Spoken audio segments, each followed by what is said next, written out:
Shalom, shalom, ¿cómo están? La casta tiene miedo, sí señor, la casta tiene miedo en la Torá. Les voy a dar dos ejemplos, hay varios, pero dos. Uno ocurre en la parashá de esta semana, otro en la parashá de la semana que viene. La Torá, por ser la guía espiritual del pueblo judío y con ello un faro de luz para todas las naciones del mundo, es un espejo necesario que refleja los desafíos y las dinámicas de la vida cotidiana y también de la política, con asuntos que vienen desafiando a la humanidad a lo largo de los siglos, desde el inicio de los tiempos. Dos eventos significativos de la historia del pueblo de Israel: la misión de los 10 exploradores que fueron enviados a recorrer la tierra prometida, en la parashá de esta semana, Shelach Lejá, y también la revuelta de Koraj y sus seguidores en la parashá de la semana que viene. Nos ofrecen una visión profunda de cómo la casta política puede manipular el poder para sus propios fines, a menudo o siempre, a expensas de la libertad, el dinero, el bienestar, la salud, la integridad, la paz del pueblo. Así que la casta debería tener miedo. Lo dice la Torá, lo muestra la Torá esta semana, la semana siguiente, y hay otros ejemplos en el Tanaj. Sin embargo, no se aprende. Comencemos con, bien breve, la historia de los 10 exploradores, que es un ejemplo de corrupción y demagogia. En la parashá de esta semana, Shelach Lejá, Moshe, por pedido de Dios, a instancias del pueblo, envía a 12 líderes. Cada uno era el líder de su propia tribu. Gente que era de la confianza de Moshe, no era cualquiera, era gente que Moshe decía: vos sos líder de tu tribu y yo confío en vos. Y vos vas a ir a explorar junto con tus compañeros la tierra de promisión. Iban a estar 40 días yendo de arriba para abajo. No tenían que hacer un profundo escarbe de las cosas del país, sino ver, conocer, traer un informe. Tenían a Dios de su lado, tenían los informes dados por Dios, la promesa dada por Dios.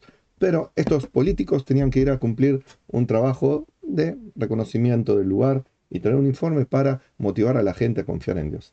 Sin embargo, a su regreso, 10 de ellos, de los 12, presentan un informe alarmista, lleno de miedo y desesperación, que movieron a muchos de los israelitas que los escucharon, en su mayoría varones mayores de edad, a estar angustiados, a preferir morir en el desierto o volver a la esclavitud de Egipto en lugar de que se cumpla la promesa de Dios.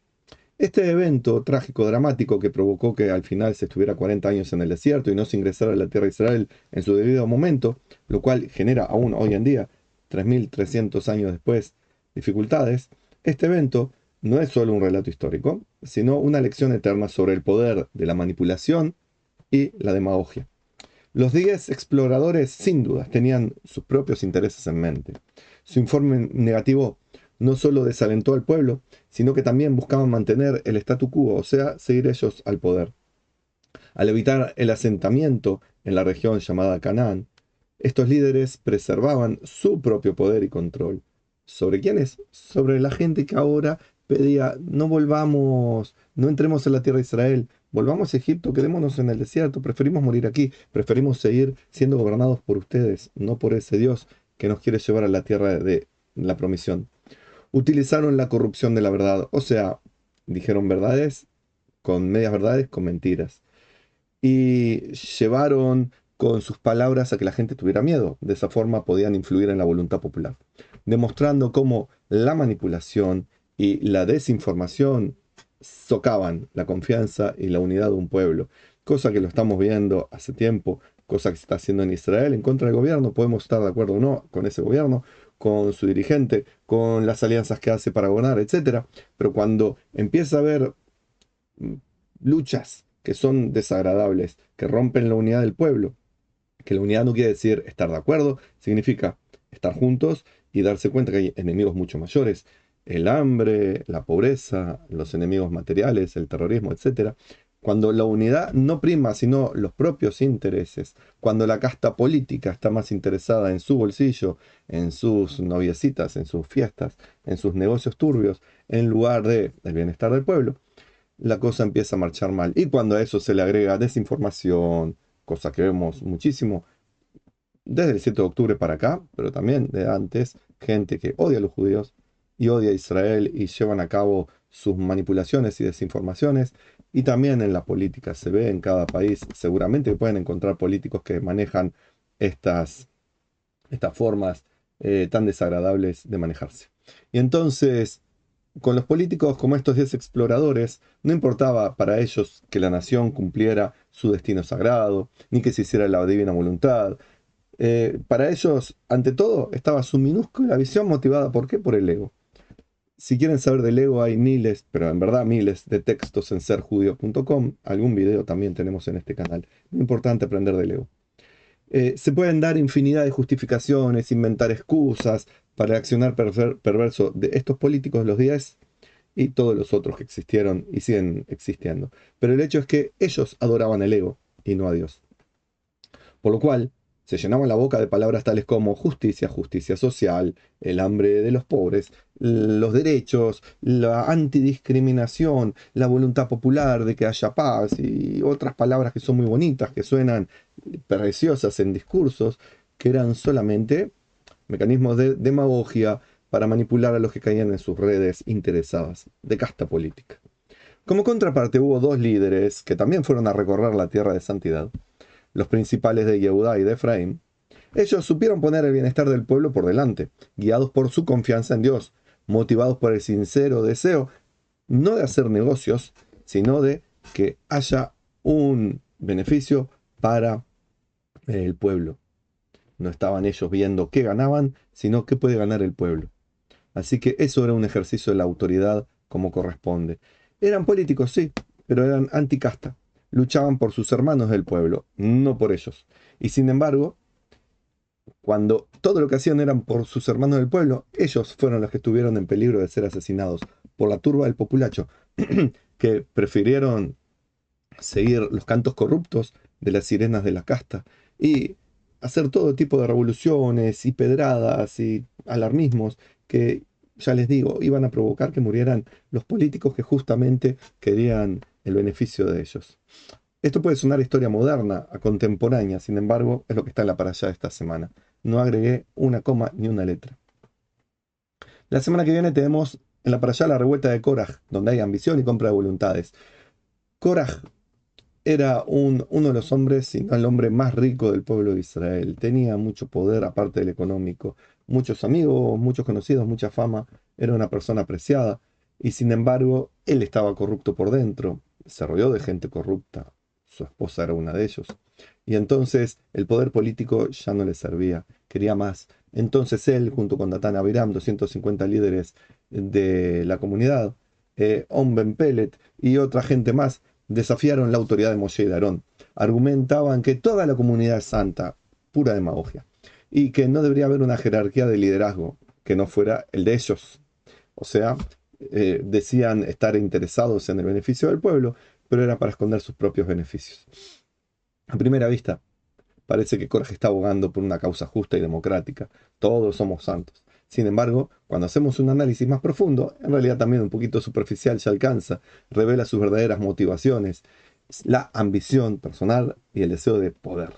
Koraj utiliza la demagogia y la manipulación para atraer seguidores, comprando voluntades y explotando el descontento del pueblo para sus propios fines, descontento que podía estar basado en realidades, pero que mucho era fantasías, imaginaciones, esta corrupción del ego, es potenciada por los egos de los otros, que llevaban a que la gente protestara con cosas que no había necesidad de protestar, que no era ninguna ventaja para ellos, pero el pueblo se dejaba llevar.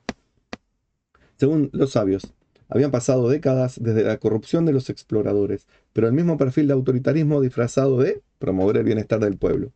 En verdad, esto es una mente que cosifica al prójimo, es asistencialismo que esclaviza, paternalismo que infantiliza, ayudas sociales que hace que haya más pobres y necesitados en lugar de personas que son interdependientes, que laboran por sacar adelante a sí mismo, a su familia, a su nación. O sea, generan pobres para darles ayudas y con eso los siguen manteniendo pobres y entonces el pobre considera que el que le da la ayuda es el bueno del cuento, que es en realidad el que lo está empobreciendo. Se repite una y otra vez este modelo, que puede ser con la pobreza material o también la pobreza intelectual, etc. La corrupción no conoce lenguas, ni países, ni épocas. Está enquistada en el corazón del humano. ¿Por qué? Porque proviene la corrupción del mecanismo natural de supervivencia que todos llevamos en nuestro ser, que es el ego. Vuelvo a decir, hay miles de textos en serjudío.com, hay algunos videos sobre el ego en este canal. Recomiendo buscar, leer, estudiar, porque es fundamental para entender por qué funcionamos como funcionamos y los países, las sociedades funcionan así. Tenemos lecciones para el día de hoy con todo esto. Nos enseñan estos relatos y sus interpretaciones que la corrupción, la demagogia, la manipulación no son problemas modernos, han existido desde tiempos antiguos, desde Adán en adelante. Los líderes que anteponen sus propios intereses al bienestar del pueblo, comprometen la integridad de la comunidad y lo ponen en peligro su futuro y hacen vivir en un deplorable presente. La Torá nos llama a estar vigilantes y a cuestionar a aquellos en el poder. Cuestionar no quiere decir estar en contra por estar en contra, sino hacer evaluaciones lo más objetivas posibles de cómo estamos, qué se puede hacer con la realidad que nos circunda. Eso es lo que nos pide la Torá. Debemos buscar líderes que sean honestos, transparentes y verdaderamente comprometidos con el bienestar de la comunidad. La historia de los 10 exploradores y la revuelta de Korah nos recuerda que la lucha por la libertad y la justicia es constante y que debemos estar siempre alertas a las influencias corruptas que buscan socavarla. Y esa gente no viene disfrazada del malo del cuento, no son los piratas, sino que vienen disfrazados de la gente que viene a salvarnos, los que nos traen el pescado, pero nos esconden la caña y nos esconden que son ellos los que nos dejaron en pobreza. Así que hay que estar atentos y vigilantes. Hubo varios acontecimientos en el Tanaj que ponen en relevancia la importancia de prestar atención a los temas de la política, a vigilar el accionar de los fiscales y jueces, a tener una fuerza del orden que sea justa y obediente a la voluntad divina. No podemos permitir que siga ocurriendo que el ego destruya todo lo que implica la felicidad, el bienestar, la estabilidad, la satisfacción, la santidad de la vida. En conclusión, como maestro de espiritualidad, como un observador de la sociedad y la política, como psicólogo, insto a ti que está viendo este video, a toda la comunidad, a aprender de estos relatos. La Torá nos ofrece no solo un camino espiritual, sino también una guía para construir una sociedad justa y equitativa. Nos enseña a construir Shalom. Que podamos inspirarnos en sus enseñanzas depende de nosotros, para que podamos resistir de manera justa, ordenada, civilizada, legal, la corrupción y la manipulación, y para que podamos promover liderazgos basados en la verdad, la justicia, el servicio desinteresado al pueblo. Yo sé que es posible, y eso es la era mesiánica. Algún día llegará, esperemos que hoy.